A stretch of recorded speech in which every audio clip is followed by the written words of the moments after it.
is being recorded, and for that reason, we have disabled the videos for most participants. You're able to turn your video back on if you would like, but you also are invited to keep your video turned off throughout this meeting. But we are going to be screen sharing for the entirety of this, so videos won't even be featured. This meeting is going to be interpreted in Spanish and also in American Sign Language. To access the Spanish interpretation, there is a menu option at the bottom of your screen that has a little picture of a globe, and it will say interpretation. All you need to do is click on that button and it will give you an option between English and Spanish. You can choose Spanish, and then you'll be able to hear the audio from our Spanish interpreter.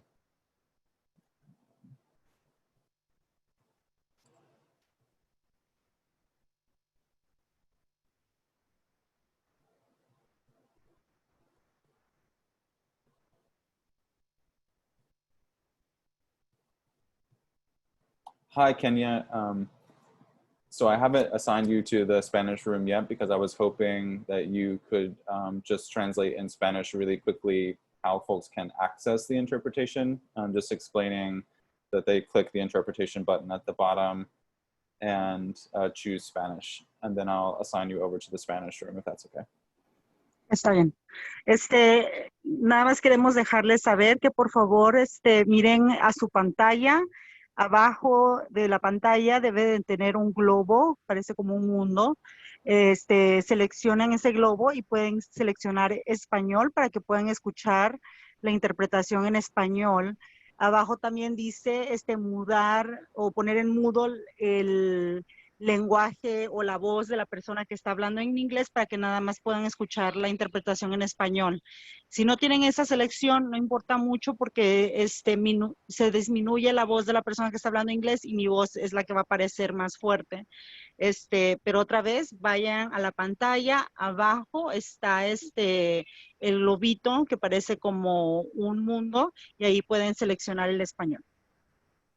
Gracias, Kenya. And if you are calling in and want to access Spanish interpretation on your phone, we do have a conference call number. That number is on your screen in the bottom right, but I'll read it out for you. It's 978-990-5000. And then you will enter an access code, which is 777929.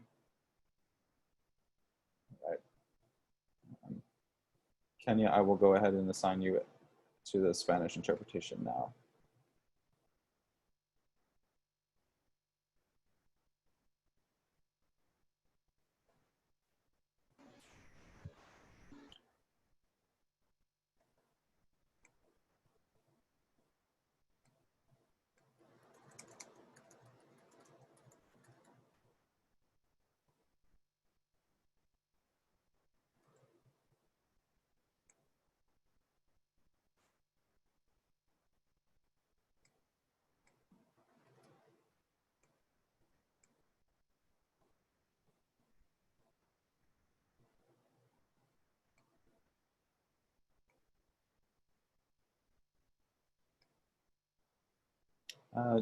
To the rest of the team, I just got word that Lydia is not going to be able to join us. Would someone mind stepping in for her and doing our land acknowledgement?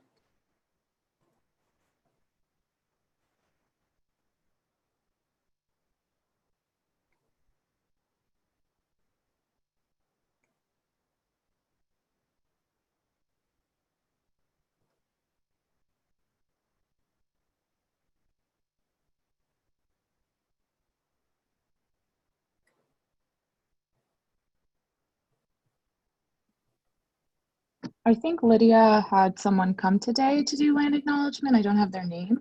Oh, I apologize.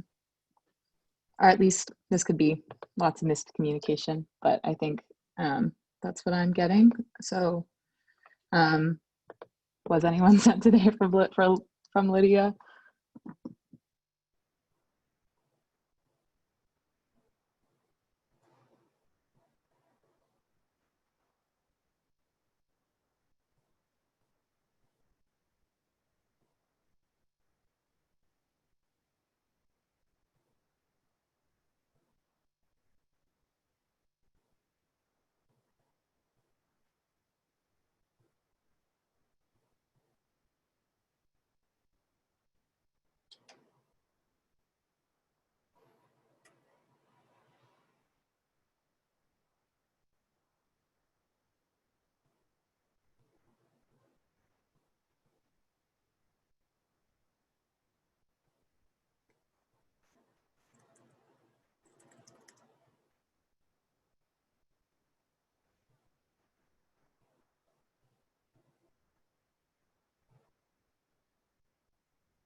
Hi, everyone. My name is Savannah. My pronouns are she and her. Um, I am of settler descent. I'm not of Native descent.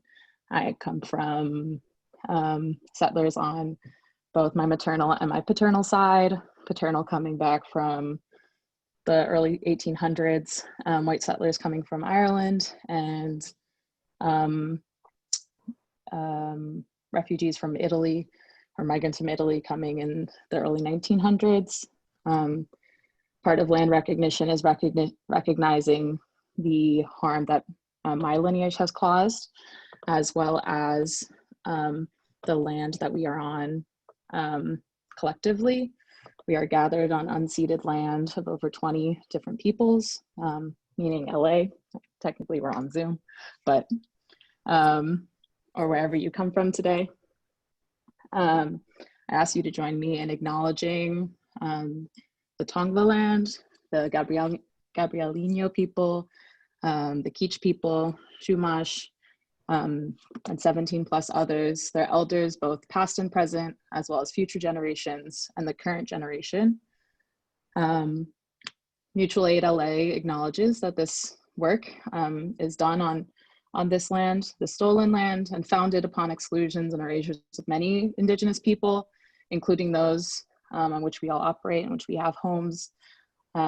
This acknowledgement demonstrates a commitment to beginning the process of working to dismantle the ongoing legacies of settler colonialism, and a consistent work that we'll do that goes beyond just this acknowledgement, that beyond words, that we are taking affirmative stances ensuring that we prioritize Indigenous voices and Indigenous needs in order to dismantle settler colonialism as it's operating in the land known as Los Angeles.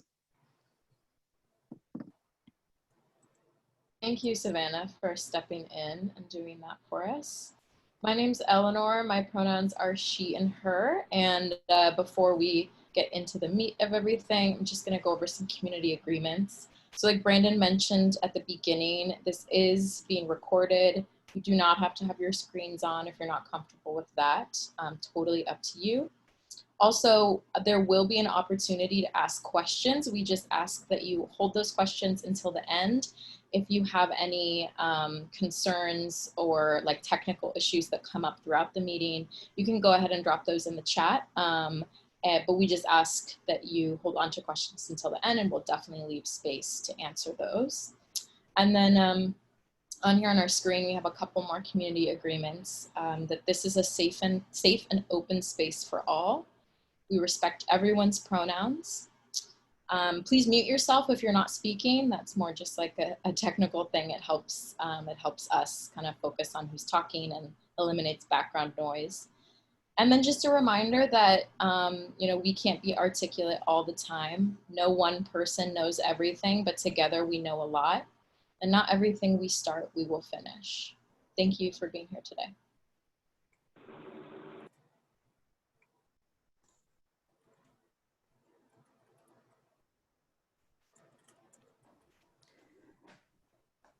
Awesome, thank you, Eleanor. My name is Nadra. My pronouns are she and her. I'm going to talk a little bit about the history of mutual aid. Like Eleanor mentioned, whatever we start here, we definitely can't finish, but just a bit of background. Mutual aid is essentially the voluntary reciprocal exchange of resources and services for mutual benefit, and has been around probably as long as civilization has been around. But when capitalism was birthed and a lot of these practices of mutual aid were essentially bulldozed, even though marginalized communities have been using mutual aid practices and still continue to do so. So what used to be just a form of care is now oftentimes viewed as maybe a radical approach or a framework even beyond the left, but one that's really housed in, you know, an abolitionist feminist politic and framework, one that utilizes strategies of restorative and transformative justice. But, you know, I don't have time to go into all that history, but please do reach out to me if you want to continue to further learn. I encourage everyone here to continue to read about the history of mutual aid, because it's truly important to understand how we can practice mutual aid in our current society where, you know, capitalism is rampant. And mutual aid is necessary because we've seen time and time again why we can't rely on the state for our basic needs, whether that be healthcare, education, housing. Most of the time it's our Black, brown, and trans community that is left behind. A lot of us are probably already practicing mutual aid and maybe don't even know it. So mutual aid is your neighbor helping you move. I use this example on Friday. It's at the beginning of the pandemic, I made soup and delivered it to members of my community. That is a form of mutual aid as well. Some notable examples that you may have learned about are the free breakfast program in Oakland, organized by the Black Panther Party in the late 1960s. It fed over 20,000 people, children at the time actually, and when the city and the state refused to do so. So one thing I do want to mention, I didn't mention on Friday, what mutual aid isn't, it's not the Nextdoor app and it's not like a neighborhood watch group. We don't believe in the surveillance and policing of our communities. And as we continue this call, we'll be talking a bit more about what those values are, what the values of mutual aid are. And ultimately it asks the question, what are ways I can help my community without relying on the state? So I always go back to that when I'm trying to make decisions in a framework that puts mutual aid first. So that's a little bit about the history of mutual aid as a framework, but I want to pass it on to Kendall, who will talk a bit about how Mutual Aid LA specifically came about as a direct response to COVID. So I'll pass that on. Thank you so much. My name is Kendall. My pronouns are she and her. And yeah, just to talk a little bit, thank you for that foundation laying. That was excellent. How Mutual Aid LA network specifically came about, is started with a couple of organizations that were in existence in Los Angeles, Power Los Angeles, where I'm a staff member, and Ground Game Los Angeles. And then a lot of other folks who were having conversations right at the beginning of this pandemic about what was going to be necessary to keep people going through this. And basically a lot of us realized very early on that, as Nadra was saying, the government wasn't going to be sufficient or potentially even helpful necessarily in providing the resources that people needed to survive this pandemic. And in particular, communities of color, queer communities, folks who are disabled, there are a lot of people who are much more vulnerable, specifically to this pandemic itself, or to the systems of oppression that we live in, that were definitely going to be left behind if any relief did happen to come from the government. So part of the reason that we were aware that that was going to happen was because we as organizations have participated in mutual aid projects in the past on our own, and also a lot of our community members, specifically at Power, where we organize in Mar Vista Gardens housing community and San Fernando Gardens housing community, and in Venice. The folks in those communities who have been fighting against the gentrification and racism and all kinds of things for a long time had already, forever, as Nadra was saying, had already been engaging in mutual aid on their own, just as a means of survival.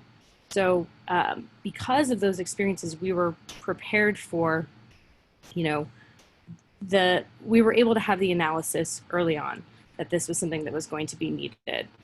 So we continued having conversations with other people who saw this coming as well, and started putting together this project of mutual aid. And at the time when we started, we had no idea, of course, the scale of the pandemic, the scale of the disaster that was coming, how little aid would be provided by the government. And we still don't know what's going to come. But we definitely understood as we went along that things were going to have to shift in order for us to have this project be sustainable, and for us to continue to help as many people as possible. And so that's a big part of why we're having this conversation today, where we're going to talk about how to move forward, and we want input on that. So before we get to that, I think we're going to move on to values, and I'll pass it to Tree.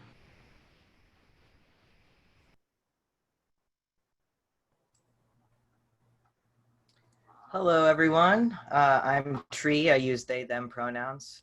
Thank you, Kendall and Nadra, for setting everything up.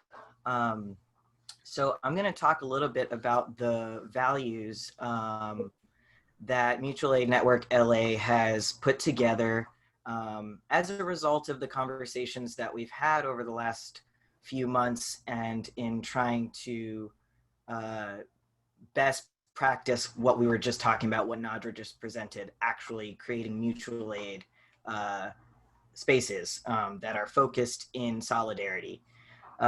So I'm going to go through quickly these values, and I want to make the note that this is a living document. So we invite anyone in the network to make suggestions and to continue conversations around these values. And I'll go over them now. So first things first, we aim to create a network that is both circular and horizontal in nature, with no one above, below, in front, or behind one another.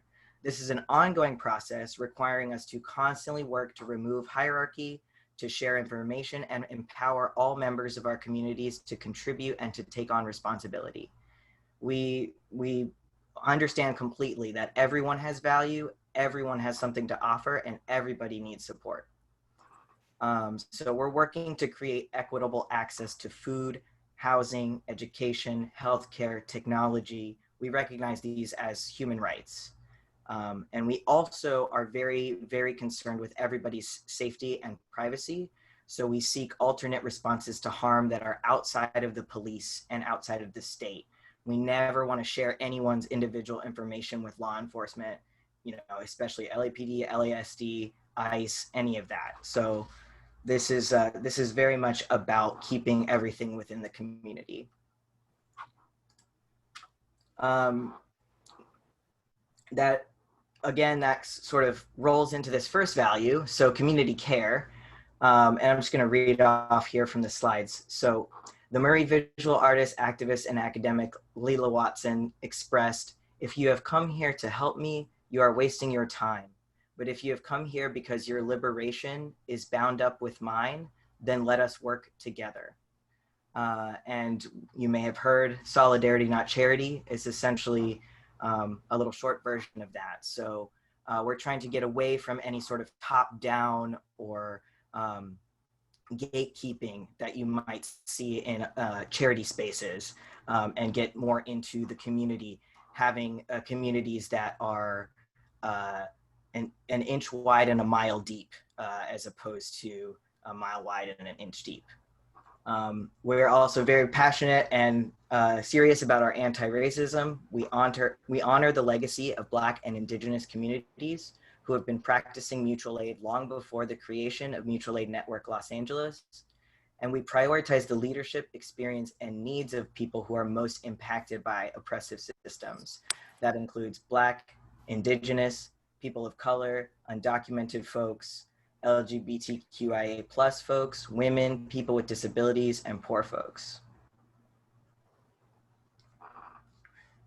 Redistribution is another thing that we're very focused on. The current economic system does not serve us. It's fundamentally incompatible with our core values, as you see here: collective care, anti-racism, and sustainability. So we are practicing relational economy over transactional economy, cooperation over competition, and people over profit. We are committed to distributing funds in a radical way that bypasses normal government barriers or any sort of gatekeeping that happens in other organizations. And that includes not just financial resources and funds, but also knowledge and skills. Adaptability. Everyone has the agency to determine the needs of their communities and how to meet those needs. So while mutual aid inherently operates against the state or outside of it, we acknowledge the ways in which we can access the system and obtain resources to be used for liberation. So essentially what we're saying here is that, as you'll see as we continue this conversation today, we're trying to be more localized and create these deeper relationships. And that means that each community might have a slightly different set of needs, and that's okay. And we want to be able to support all of those needs as best we can. And lastly, here we have creativity. So we seek to empower one another to imagine and create a new world, to offer one another a way of life that honors our relationships to each other and our environments. We must take away the limitations of what is possible and acknowledge that there are other ways to live. This mutual aid work is really some of the most creative work that you can be a part of. I come from the creative fields, from video editing, and I am just now getting involved with this mutual aid group in the last 4 months, and it is some of the most creative work I've had to do, thinking outside the box, you know, just challenging your ideas of what is possible. And lastly, we have sustainability. So practices of ecological sustainability and community education are crucial to the longevity and health of this network. Mutual Aid Network LA was born as a response to the COVID-19 pandemic crisis. However, these practices will be carried on indefinitely to shape a new LA, which is why we're here today to talk about how we can do that. So with that, I'm going to pass things on to Eleanor, and she's going to tell you just what we've done in the last couple months, and we'll then get into what we want to do moving forward. Thank you, Tree. So again, this is Eleanor, pronouns she, her. And you can go ahead and go to the next slide, Tree, or whoever's controlling it. Thank you. Yeah, so I just wanted to talk a little bit about what Mutual Aid LA Network has done so far, and then you'll hear later what we want to try and retransition to. But so far, what we've been able to accomplish is, I will read this big number out, $195,970.87 in direct cash assistance. And I actually know that number is higher because I looked at the numbers yesterday. So now it's above $200,000. So what that means, when Mutual Aid LA Network sort of popped up, as Kendall was talking about, we have different teams that sort of were born out of the idea of what different needs are we going to need to meet.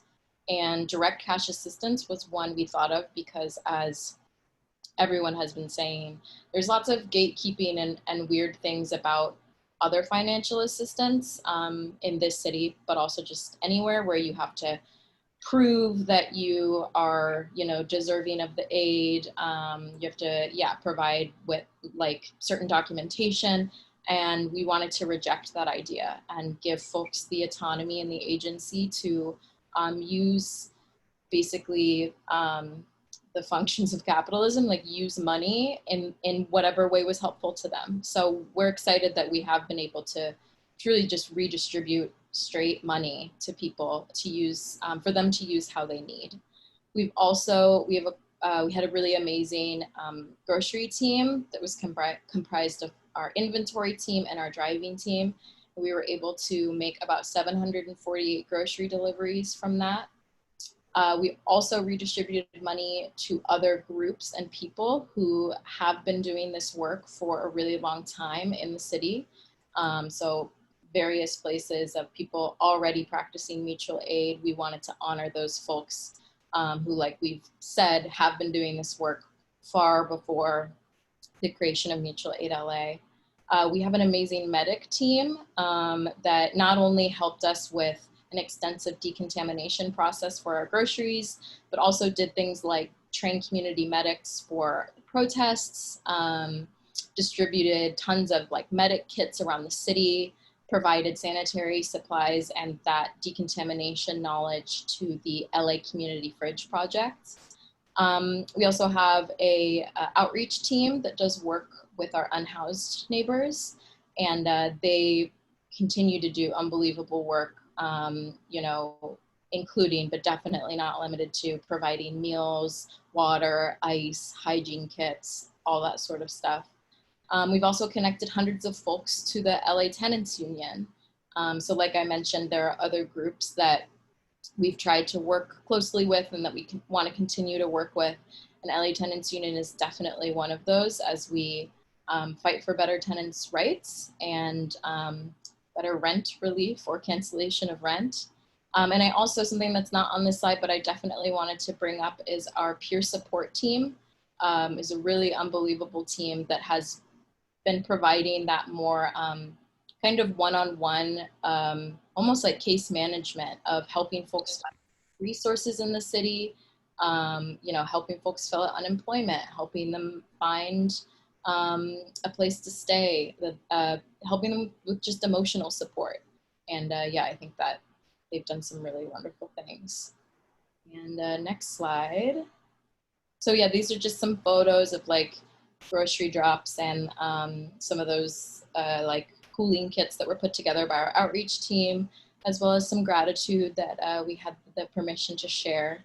But we are definitely wanting to, like we've been saying, move away from like a centralized model of us being like, we're gonna give you this and then maybe not, you know, maybe not contact you again because there's so many people that have reached out that we don't have the capacity. The idea is we want to move away from that and move into a space where we can not only be held more accountable, but that the work can be more sustainable. So I will let, I believe it's Savannah, tell you all about that. Yeah, so we're myself and I'm Savannah, she, her pronouns again. I'm going to be talking about kind of the new model that we're working into, that's hyper-localized neighborhood models that we call pods, groups of people supporting each other. And just for all transparency, some of those that Eleanor, some of the things that Eleanor brought up were our capacity issues, being hard to be a break from or unlearn the patterns that create burnout amongst us or harm for like delays, getting back to people. We're still getting back to people that have filled out our form. We've taken up space in the mutual aid landscape of LA. We there have people that have been doing this work since its existence, and we want to acknowledge that. We've been, but we know now moving forward, or Adrienne Marie Brown tells us that we need to build at the speed of trust. And that's why we're having a commitment today to doing just that. And this is what we're asking you to be a part of, pivoting to the pod model. Now, Kate is going to tell you just what pods are. Hey everybody, I'm Kate. I use she and they pronouns. Can you guys hear me? I have the loudest fan. Okay, cool. So we're gonna talk a little bit about neighborhood pods. We can go to the next slide, Tree. So before I just go into these bullets, everything that Eleanor was just saying so beautifully and what we saw that we can really celebrate that we have been able to do in and within the community in the past few months. Being able to work in outreach with our unhoused neighbors, being able to do grocery distribution, understand and learn decontamination and inventory so that our neighbors were able to have food and resources, as well as community peer support resources, have drivers be able to help when people don't have access to transportation, being able to redistribute money into the community, all of these different aspects that have been pillars of the mutual aid network more as a centralized model before. We want to be able to keep those elements that help to build community power and be able to make sure people are surviving and being able to survive through this crisis. We want to be able to take all of those and put it into double Kate. Could someone mute? Thank you. We want to be able to put that into a new pod model.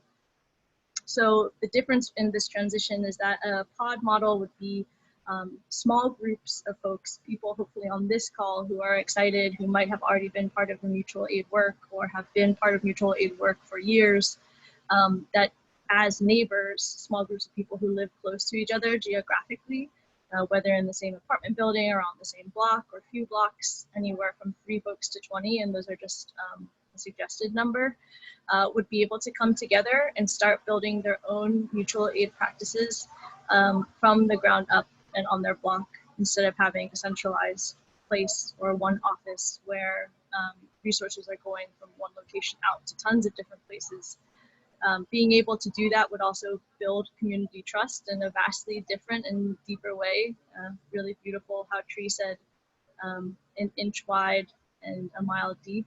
That feels really relevant to one of the reasons that we hope that pods can build more trust on the ground, is that getting to know your neighbors, and maybe some folks already know their neighbors really well, but a lot of us live on blocks that might have tons of apartment buildings and we haven't met everyone. We want to really be able to organize and get to know the folks that are living around us, and build autonomy and community resiliency and power through building that trust among who we live nearby.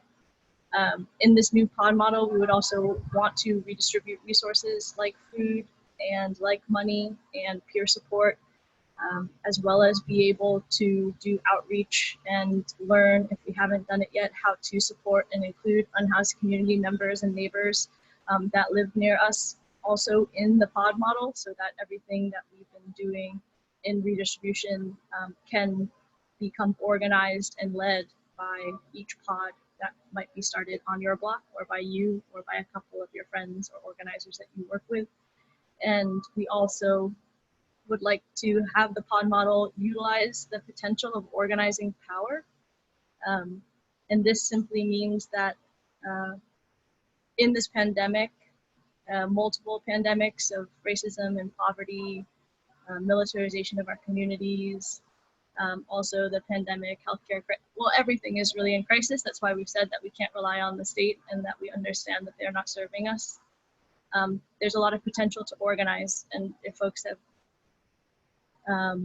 oh, yes, I can take a pause. I'm just pausing one second. Cool. And if folks have never heard what organizing power means, organizing most simply means that we want to get to know our neighbors so that we can understand the community needs coming out of where we live and understand why those needs must be met and be able to mitigate symptoms like providing food and grocery support and resources at the same time. There's a lot of potential for us to organize our block, which means having everyone be together and build political power, which doesn't mean that we're necessarily endorsing candidates or doing something political in a partisan way, but we can say building political power simply means knowing what our community needs and how we're going to get it. So there's a lot of potential in organizing power in this new pod model as well. So now I'm going to pass it over to Savannah again to read through some examples. Again, I'm Savannah. My pronouns are she and her. So as Kate said, the pods are really about autonomy within communities, and that our centralized resources that have been kind of outlined by Eleanor and Kate and Kendall before can be further support folks within smaller communities. Examples of that could be delivering groceries for each other or setting up grocery distribution in your neighborhood. So if many people have lived through a food apartheid or in food deserts, then maybe setting up grocery distribution so that on a semi-consistent basis is needed. If you live in an area where that's rapidly gentrifying, then maybe folks with wealth can distribute their wealth for groceries or other supplies for people within the pod that have been marginalized financially by capitalism. Giving COVID safe rides, helping someone move. We know that accessibility in the city for folk is limited, and that only increases if you don't have a car at MTA. Oh no, it's not MTA, at Metro LA. Sharing cash support. So that's both from the centralized Mala GoFundMe, or sorry, centralized mutual aid network GoFundMe, to like amongst, so people can pay their bills and get what they need. Being there during hard times, emotional support is really important now and has always been, and we want to make sure that this is prioritized and that you know, you can complain to your mom on the phone, but there's also other networks of support that are closer to you that we can help support each other in, and also advocate for each other's needs as a community. So that means being there for each other on a one-on-one in an interpersonal way, and then also in a way that meets the state or examples of the state. So that could be like if someone in your pod is getting evicted, like Latu has taught us, eviction blockades work, holding people accountable, or other such things, that there are a lot of ways that we can advocate for each other and we're stronger together. And so you may ask, how will I get placed in a pod? That's the next slide, Tree. Hold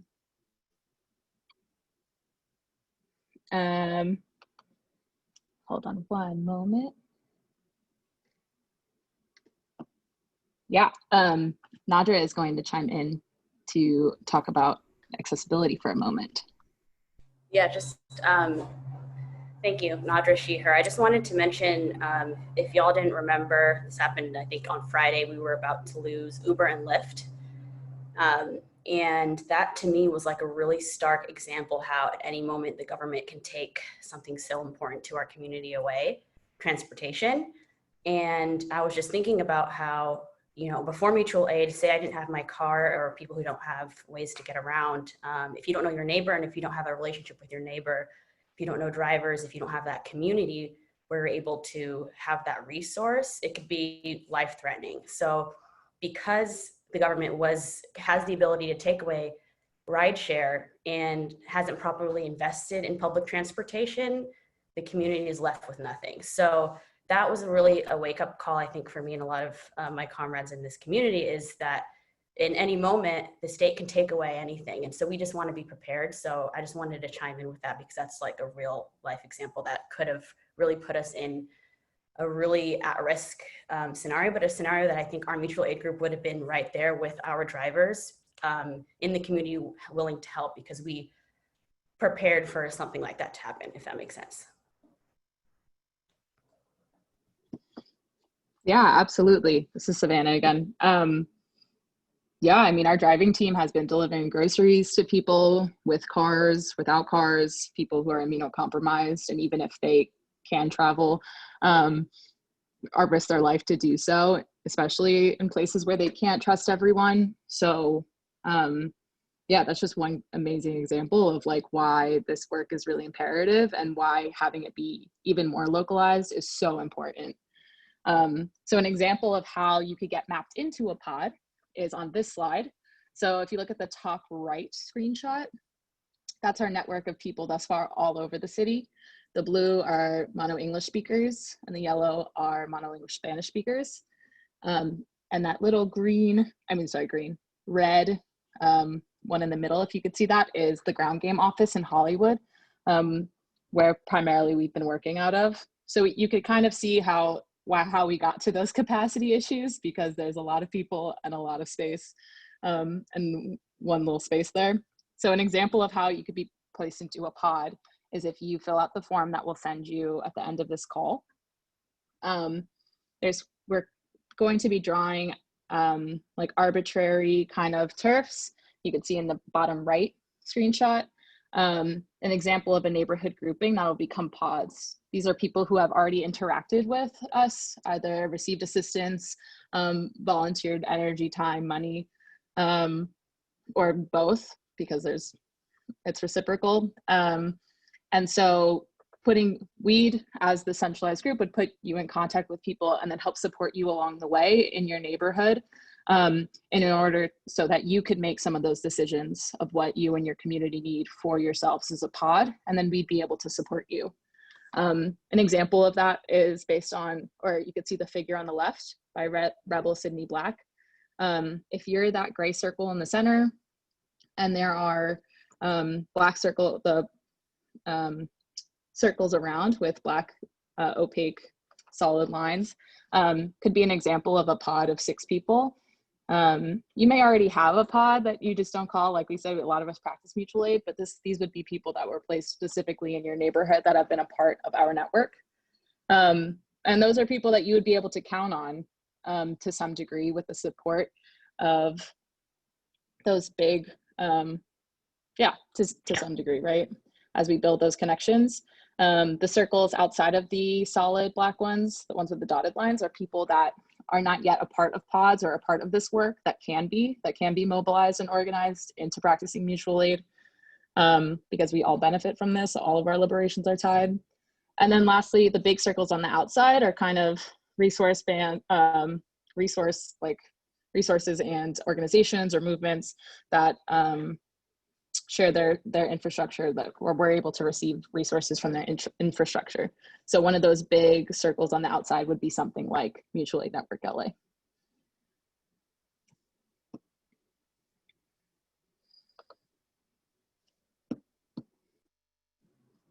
Oh, and now Kate is going to talk about the resources that the network would provide to both pods or existing mutual aid organizations in your area.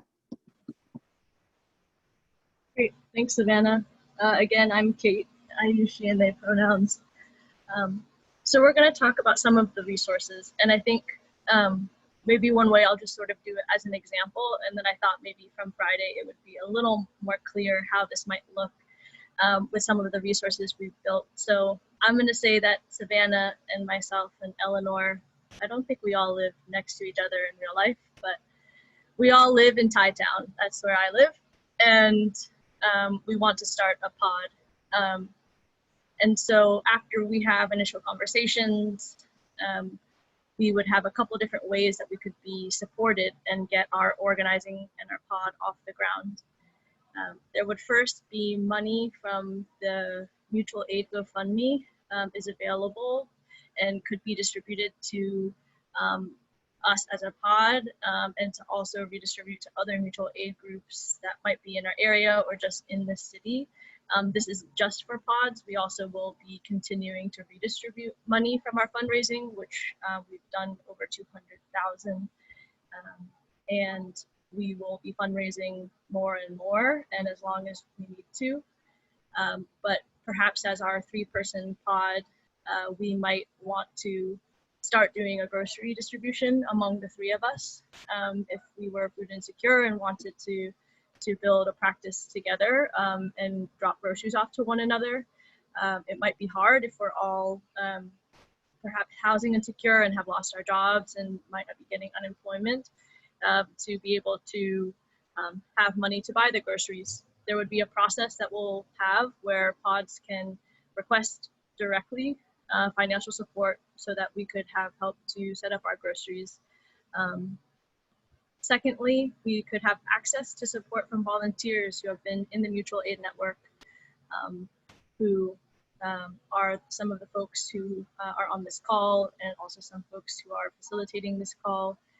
We will be creating something called a field team, which are simply people who are giving their time to supporting the mutual aid initiative, who will be supporting the work of the pods as they get started. So perhaps Eleanor, Savannah, and I are all super excited, but might not have ever organized anything before, and also don't exactly know what to do and don't know any of our neighbors outside of the 3 of us. I might want to reach out and have one of our field team organizers be connected to our pod so that we would have direct support to be able to understand how to navigate starting a community pod on our block. There are other ways that volunteers would also be supporting, and access would be available to different resources from the volunteers and from the people who make up mutual aid, but that would just be one clear example for a pod. Third is drivers. So say none of us have a car, and we also, as people mentioned before, live in a place where the closest bus and train is maybe 2 miles away, and we need to get to the grocery store, and that's 2 miles away. We would have availability that all pods can be connected to the drivers team, which has been established since the beginning of this work in March, and have someone join our pod, not just be like a driver that's outside, but would build relationship with us and also likely live close to us. That would just happen to be a driver as a adaptable role, but with a car, hopefully, or some type of motorbike in our pod. We also will have availability to provide medic support. As someone mentioned before, we did community medic training, and there are community medics who are working in mutual aid and the organizations that work with us. And if there was a need for training or a want to be trained as a community medic, or also to have some basic medical support that might be needed when people do not have access to healthcare or maybe trust the healthcare system. We are wanting to develop resources around health, community health, and medic aid that would be available to the pods as well. And then lastly, to make sure that we're also always passing on and just expanding the leadership of every person that's in this to build autonomy while also providing community support. Trainings are a huge part of that. Education is a way that we can really make sure that all of us are learning to be resilient and sufficient in our own communities and build that power that we were talking about.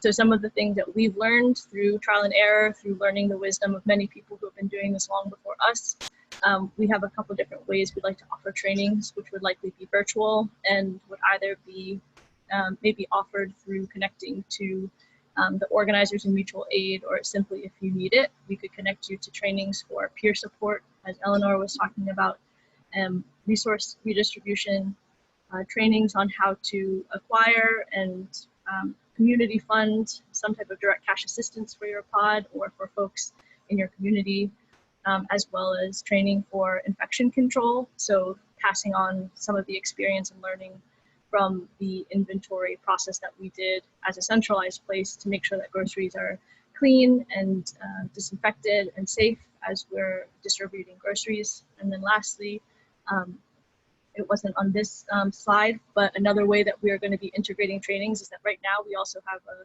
somewhat centralized outreach team who is doing incredible work in Echo Park and other encampments and unhoused communities all across Los Angeles.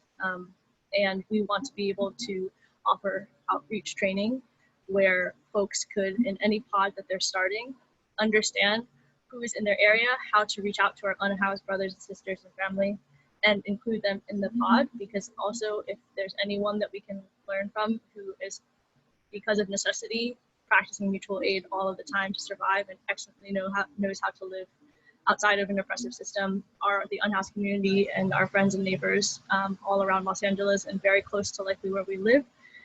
So that would be another training that we're going to be offering to make sure that we are also not creating exclusive pods by class that do not include the people who are also most impacted by our system. So those are the resources. And then Tree, would you go to the next slide? So now we're going to talk about what to do if you'd like to be in a pod. And I'm going to pass that over to Brandon. Thank you, Kate. In order to join a pod, to be involved, to learn more, we're going to share a form with you, and I'm going to put the link for that form in the chat right now. And it's just collecting a bit of contact information from you. And we also have a section in there if we have any representatives here today with another organization, a mutual aid group, a community support group, and you're interested in creating a partnership with us to open up a conversation about how we can support you and get involved. And there's also a section in the form for that as well.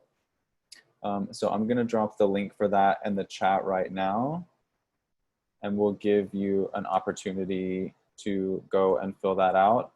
And then we are going to open the floor to do a little bit of, to take some questions. If anyone has any questions or anything that they would like to talk about, we're going to open up to create a bit of a conversation next.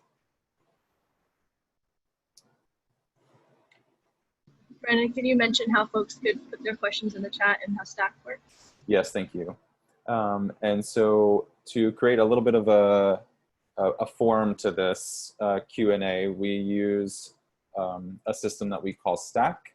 And in the chat, you can either drop an asterisk, like I just dropped in the chat, or you can type the word Stack. And what we will do is that will create an order. And then we will take individual questions in order via the Stack, just to organize this conversation a little bit. So we'll give you a minute or so to fill out the form, put yourself on Stack if you have any questions, and then we'll do a little bit of Q&A.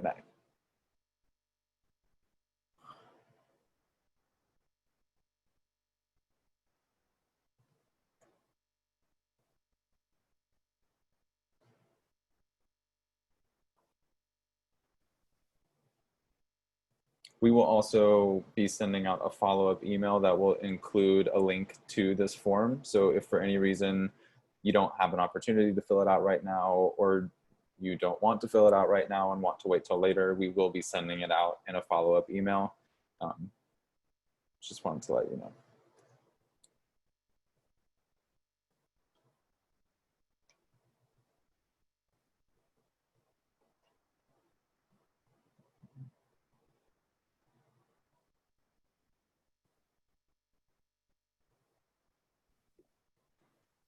This is Savannah again. I just want to clarify also, like, I know we've just given this presentation, for lack of a word, and this asked to be a part of it. It's also changing. It is also like a living process, just like our values document, and any and all feedback is welcome. And that's part of being things that we'll learn from the pod. So also just like putting that out there, that if any feedback is absolutely welcomed.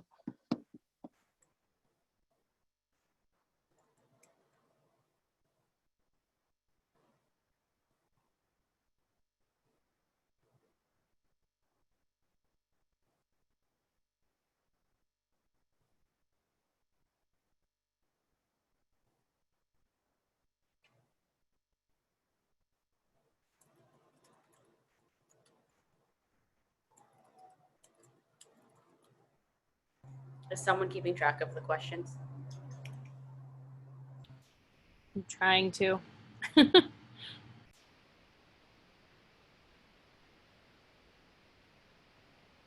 We've also got folks, I think, who are stacking. I'm keeping an eye on the stack. This is Brandon. Great, thanks, Brandon.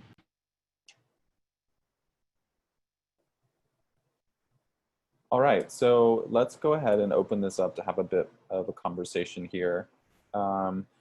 Before we jump into the stack, I'm gonna bring in one of our team members, Emily, who wants to make an announcement.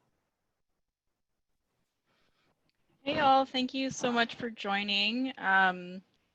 This has been awesome to see everyone, and I'm grateful that you're all here. I have an opportunity to work on redistributing funds and practice mutual aid that I wanted to share with you all. I will be coordinating a drop-off of resources, particularly personal protective equipment, cleaning supplies, to a reservation within the week. So if you would like to get involved or support, you can reach me on Instagram at Emily Said So, EMILISAIDSO, or reach out however you found this call. And I look forward to hearing from you. Thank you. Thank you, Emily. This is Brandon again. I'm gonna go ahead and start going through the stack for questions. And our first up is Sun. Go ahead.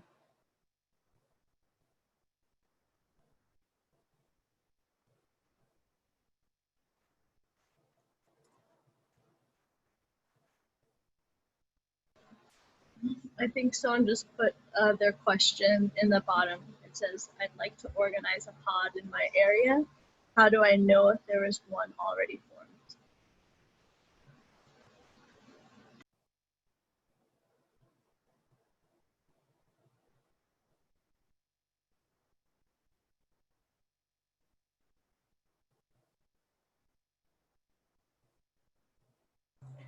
I can answer that question.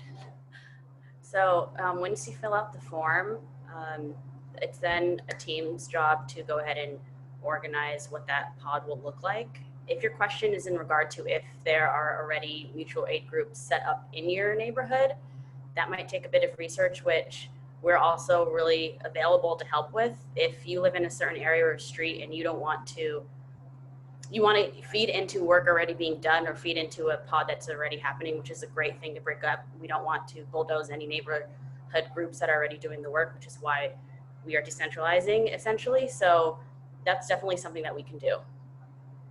and help with.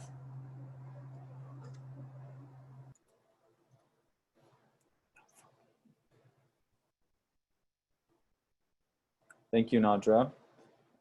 Next up, we have Dana B.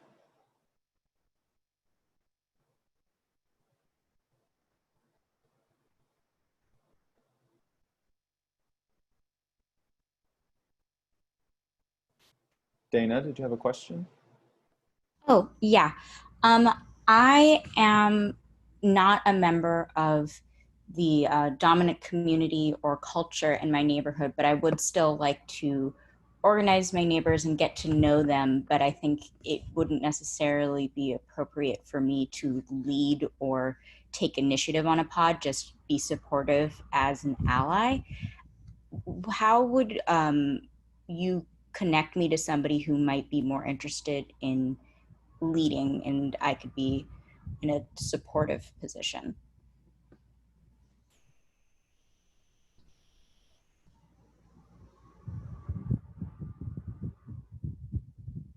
I don't want to answer every question, but I can take this too. I first want to commend you for even thinking and having that thought process before, you know, recognizing whatever privilege you may have or may not have. And so just want to give you props for that. That's definitely something we can also help with. We're all learning as we go. And I will say that if you live in a, do you live, where do you live? Do you mind sharing, or do you? Yeah, I live in Chinatown, and I happen to also speak Spanish, but I'm not a member of the Latinx community either. Okay. So more than likely, there are probably a lot of efforts already in place in your area, mutual aid groups. And the thing is, mutual aid groups, they don't necessarily say mutual aid group on them. It could literally be people exchanging food, or it could be a program that it's really far off from mutual aid, but it is in fact mutual aid. So recognizing that can be a bit tough. But we're here also to do that research with you, to look at the landscape of your community and see, like, okay, that I can tap in here, or maybe if it's even an aspect of you directing the funds from our GoFundMe to funneling it to a neighborhood or pod that's already created in Chinatown, if that makes sense. Someone else. Yeah. Also. Yeah, I'll definitely be back in contact. Thank you. I can add, hi, this is Kendall Sheeher. I can add something about Chinatown specifically. One organization to reach out to there is CCED, Chinatown Community for Equitable Development, which Melissa is putting in the chat right now. CCED is an incredible organization that's been doing really important work in Chinatown around gentrification for, I think they've been around for 7 or 8 years now. And they have been doing a lot of mutual aid efforts since the pandemic started. And we've already actually been in contact with them through the mutual aid network. And I believe there's at least one other person who's already initiated starting a pod specifically in Chinatown who has also been connected to CCED. But they would be an incredible resource for you, and especially with helping you connect with your community, and would be super helpful for you to join given your language skills. CCED organizes in at least 3 languages in every meeting, and they are really great on language justice. Great, thank you so much. That's super helpful. Thank you, Kendall. This is Brandon again. Our next question I'm gonna read out that was in the chat, which was, do pods have to have all of the roles that we spoke about during this discussion, or can we modify as necessary? And pods absolutely can be and should be modified to whatever needs are within your specific pod. You know, we are presenting what we've been doing and what we can offer in terms of support. And what's really important to us is that we are empowering the individuals who are making up a pod to decide what it is that they need, how they would like to support each other, and how they would like for us to be involved in supporting the work that they're doing. And our next question is coming from Jay. Jay, go ahead. Hi, I just had a question about information security. Who exactly is going to be processing the information you get? Because I'm just thinking about, you know, if there's names and emails and also like physical addresses, it just seems like a lot. And will that be available to members of the pod or just members of Mutual Aid LA or everybody who wants to? I can answer that question. Thanks for that question, Jay. It's Savannah again. So I will be handling your information. Your information will absolutely not be shared to anyone without your consent. It's just within our team here. Once we place you in a pod by area, you can choose to share with your pod where you live, but there is no obligation to. We ask specifically for your address because, like, technically, you know, you could say that you live in Pasadena, but Pasadena is a big place. And if we're going to try to build block by block organizing power and mutual aid and community trust, those can often happen better in a smaller place or like with people that are closer together. Also for accessibility reasons. So if someone in your pod has accessibility issues, or actually, sorry, has been like marginalized in ways that they have accessibility issues, then being like, that's why we're asking for your specific address so we can place you to people as close to you as possible. But if you're not comfortable with that, you can just put your neighborhood or a cross street. Thank you, Savannah. This is Brandon again. Our next question, forgive me, I just need to scroll through the chat. I'm going to read out a question in the chat that says, can I invite friends to submit to this pod form as well? And the answer is absolutely yes. Feel free to take down the link. And also, again, we will be sending out a follow-up email to everyone who registered for these calls, which will also include that link. And please feel free, if you have members of your community and comrades that you think would be excited about being a part of this process, please, by all means, bring them in. And let's see, our next stack is from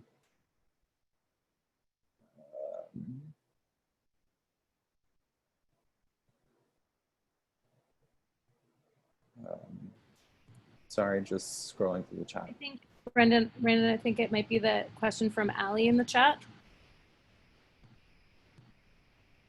Do you have eyes on that? Sorry. Yeah, how do existing pods, not necessarily set up through Mutual Aid Network LA, access the GoFundMe funds to support neighbors on our block?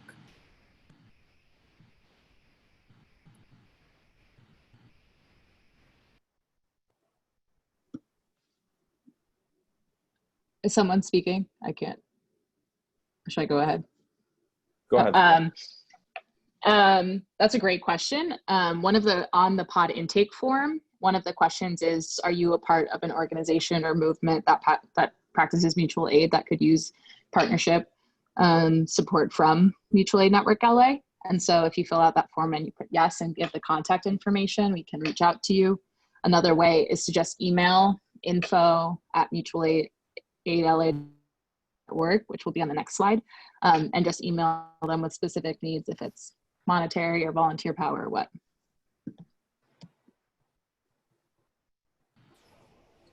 There's another question in the chat from Cole. Any book references on mutual aid for further learning? I think there's probably a lot.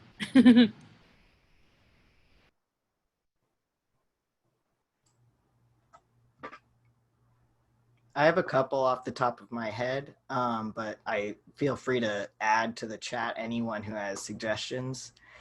I would highly recommend Emergent Strategy by Adrienne Marie Brown. There's a lot of actionable activities and things that you can do in that book, along with a lot of great, interesting perspective. I would also highly recommend Braiding Sweetgrass if you want a more like an indigenous perspective on reciprocity and how to better understand like our connection to our environments and the people around us. And then a fiction recommendation I would also recommend is The Parable of the Sower by Octavia Butler. If you haven't read that yet, there's a lot of metaphors there for what we're talking about in community and trusting each other. But yeah, anyone else can add to that. Oh, and yes, this was Tree, they, them. Hey y'all, this is Nadra again, she, her. Thank you, Tree, for those recommendations. So my leeway into mutual aid was, like, as I mentioned, from like an abolitionist feminist framework. So a lot of the books that I'm going to suggest are abolitionist feminist books. So honestly, just Googling that, you'll find a whole list, but We Keep Us Safe is a good one. Social Work and Restorative Justice is another. Beyond Survival, Strategies and Stories from the Transformative Justice Movement. So a lot of the transformative and restorative justice books will talk about mutual aid, not specifically, but essentially in that framework. And even a lot of the Marxist books and books that delve into communism. I know there's a book called Communist Tendencies, Mutual Aid Beyond Communism. So those are like very political. So you have like two ways to go. You can go with some of the options that Tree mentioned.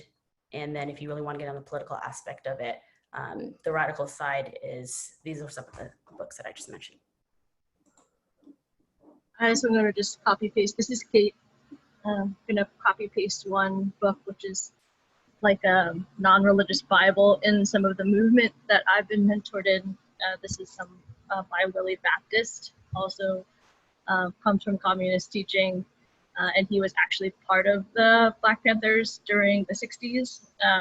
And this is a great primer and politically radicalizing book, which sort of shows why we must have mutual aid and understand the pedagogy of the poor. And for anyone who, or Nadja, you're asked to put, can you put any books that anyone recommended in the chat? Yeah. So for Tree and Nadra. Also for anyone that has trouble reading, who can't read, who doesn't like to read, there's a great free resource, naturalreaders.com online. It transfers PDFs to audio. So if you'd like to also participate in, or, you know, like if you're not able to get access to an audiobook, but would like to also read some of these books, you can use that website.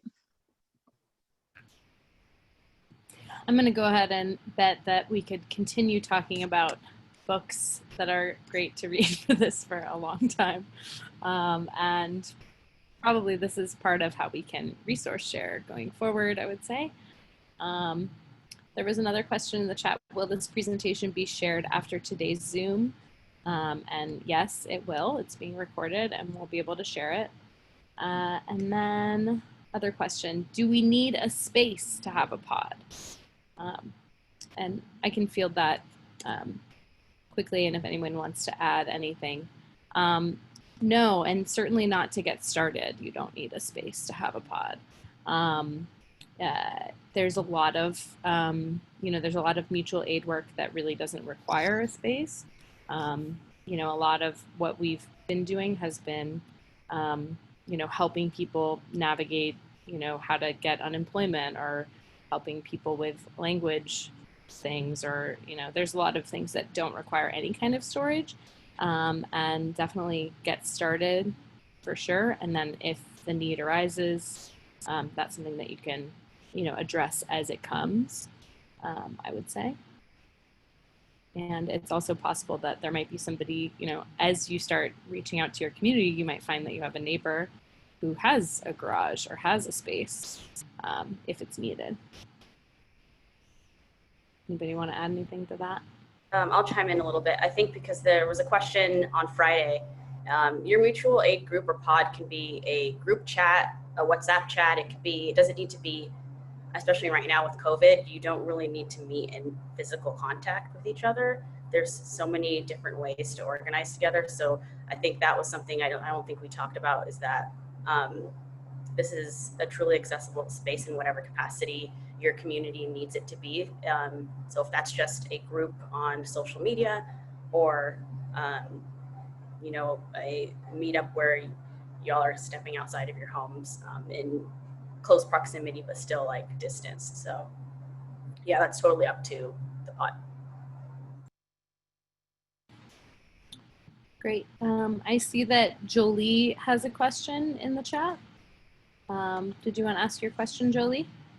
Yes, please. I'll put on my video just to say hi if people can see me. So I just kind of had like a couple of questions wrapped into one, so I figured I'd say it aloud.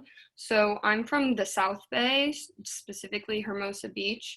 So I've actually been trying to organize around the idea of mutual aid a lot, but I feel like my community specifically has resources to kind of not only serve ourselves, but kind of extend beyond, but with concerns like voiced earlier of not, you know, kind of co-opting a pod somewhere else.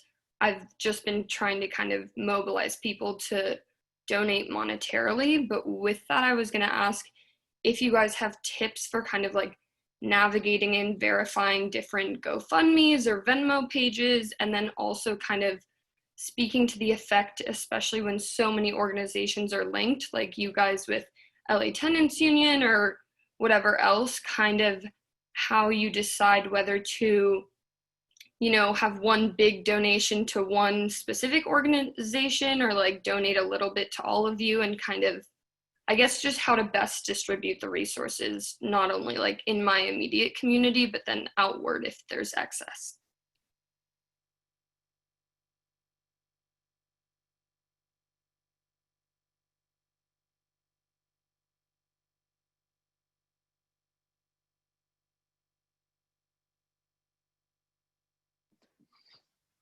I could answer at least part of it. Thanks for your question. This is Savannah speaking again. I think part of this process is really going to, at least what I'm excited about, is about being able to harness some of that specific financial power, but also just people power within communities like yours for everyone. Like an example of what we've seen or talked about before is there may still be a need for a pod in your area, because even though people's needs may be met, they may not have community trust. They may not have like neighbors that they could count on kind of consistently. So there may be still a need if y'all would want that. But if it was, if you would, so yeah, period, if you should want that. There's also, we've talked about a framework where pods in places with, specifically are just pods of people or places with a lot of financial resources to be able to give to pods and kind of swap with pods who don't have financial resources because they've been marginalized or their communities have been marginalized in different ways. So just that's to the first part of your question. I think that that can help, that it's not, it's really, this redistribution doesn't just happen from like central, the mutual aid network to specific groups, but also to from groups to different, from pods to pods. And then I don't know who else wants to answer the latter part.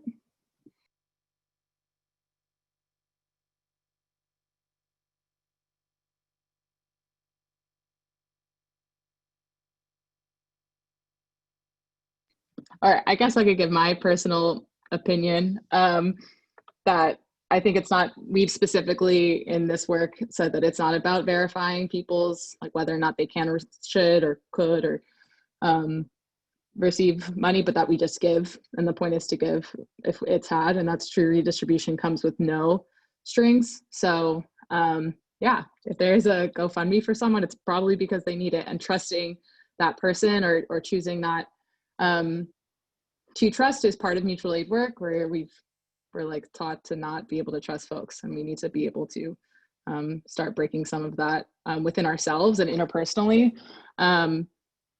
Yeah.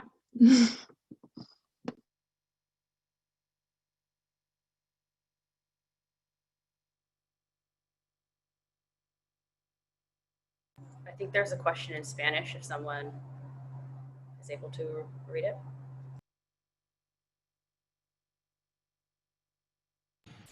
I can do that. Beatrice is asking, can you help me communicate with people who only speak Spanish, with monolingual Spanish speakers? And the answer is yes. Yes, we can. Yeah, based on that map that I went over earlier, Tree, actually, do you want to go back a couple slides to the map? So as you can see, there are lots of folks just even within the network that we've reached out to in some capacity or have reached out to us that speak Spanish. So again, those yellow pins are monolingual or people who speak Spanish. We've communicated with in Spanish, and part of the pod process will be like building it from the ground up with language justice, so that you could be built into a pod that where everyone speaks Spanish, and that wouldn't stop you from being able to get resources in any way.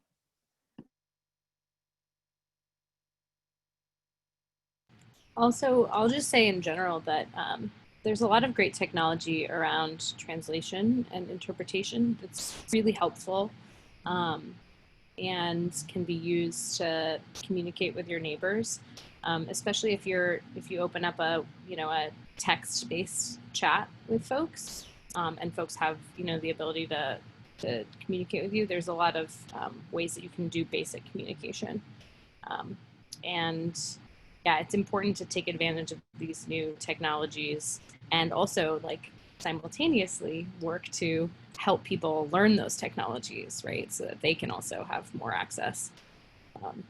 That's mutual aid.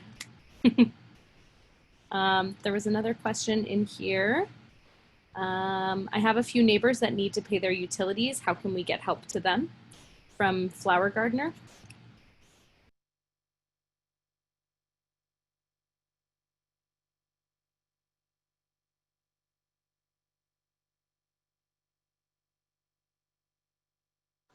Yeah, I can answer. This is Kate. So I think there might be a few different ways just based off of reaching out to them and seeing what's exactly happening. But if they just need their utilities paid, there would be a way, especially reaching out to them and also seeing if they want to be part of a pod, is that there'll be a way for pods to get financial redistribution from the mutual aid pot that we've been fundraising for exactly things like being able to help with utilities. And then in a long-term goal, which might be something that folks would want to do, especially if your neighbors need consistent support or would want to join a pod, would also be working, if you wanted, with organizers who have been doing fundraising also to try to figure out ways, not necessarily to just start your own GoFundMe, but that's something that some pods might want to do, but also figure out how to try to harness and connect to local resources as well as folks in your community who might have resources that you and your neighbors don't, to try to figure out a way to build some type of relational or more community-based economy that is allowing not just us to be able to support, which we could, but to also find a way that there is some support that could be continuous for folks who are having trouble right now.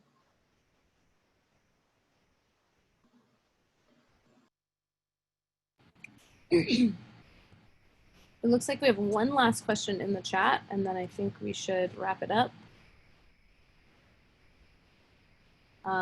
And it's from Tom, and it says, after filling out the form, about how long will it take to follow up with us from your end, and what will the next step look like?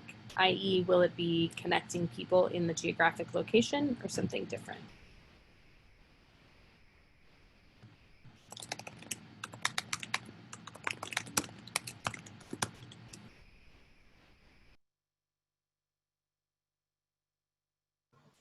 This is Kate again. I can answer. So we will be following up very soon, as soon as possible. I don't have a direct number of days, but it won't be a long time. And that's way too abstract. Hopefully sometime this week, we'll be sending out the form again to make sure that the over 200 folks who join these calls today and Friday will be able to fill out the form, and that we have a good sense of, at least from these 2 calls, who live around you. And when we're doing outreach, already knowing who you might be able to connect with that also want to form pods. so soon. And then next steps, yeah, would be that we will be reaching out to folks who have filled out the form, making sure that they have their questions answered, and then just introducing them if they've already said, yes, I'd like to be in a pod and be connected to folks. If there were maybe 2 other people who filled out the form, we would be reaching out to you, and then also possibly reaching out to you and the other folks that live near you in a group email, or first reaching out to you and letting you know that we're going to connect you to folks, something like that, where we'll have communication soon connecting you to the other people, and having someone from our team be able to also introduce themselves as a direct line of support if y'all have more questions.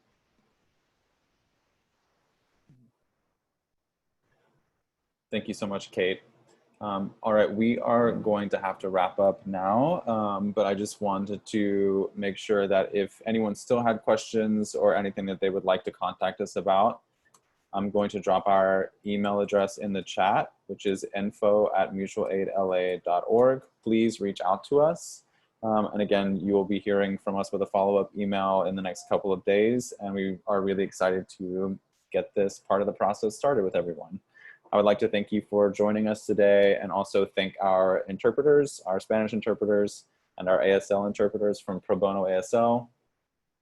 Thank you so much, and enjoy the rest of your Sunday afternoon.